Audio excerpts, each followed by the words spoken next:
Perwali nomor 26 tahun 2019 yang mengatur angkutan barang tengah dievaluasi untuk revisi oleh Pemkot Palembang setelah banyaknya keluhan masyarakat.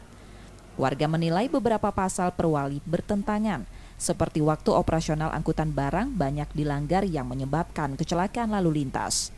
Pemkot Palembang menyatakan evaluasi melibatkan sejumlah lembaga seperti Kepolisian Daerah, Dishub, Pelindo II, Balai Besar Jalan, Ahli Transportasi, serta Ormas dan Organda untuk aturan baru. Beberapa aspek yang dievaluasi, kondisi jalan, tingkat keramaian, kelaikan angkutan berat dan lainnya yang nanti akan melalui persetujuan gubernur termasuk kekuatan hukumnya. Menunggu revisi, Pemkot Palembang memperketat pengawasan dengan mulai pembatasan waktu operasional angkutan berat sesuai aturan lama. Truk beroperasi pada pukul 9 malam hingga 6 pagi.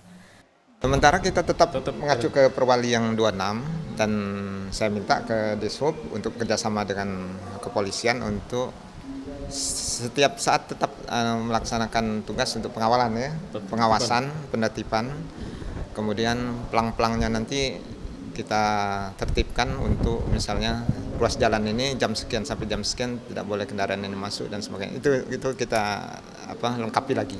Perubahan ini kita melihat pasal-pasal demi pasal. Nah, nanti sesuai dengan kondisi yang sekarang ini, misalnya kondisi jalannya bagaimana, keramaiannya dan sebagainya. Ini kita evaluasi lagi, makanya perlu kajian nanti. Penyediaan kantong parkir khusus angkutan berat juga jadi evaluasi dalam revisi tersebut.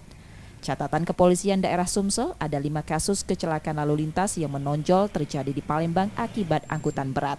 Terakhir terjadi di Jalan Demang Lebar Daun, Selasa pekan kemarin. Truk menabrak 8 kendaraan diduga akibat remblong yang menyebabkan 1 pengendara motor terluka serius. Reski Oktora, Muklas Diferensial, Kompas TV, Palembang, Sumatera Selatan.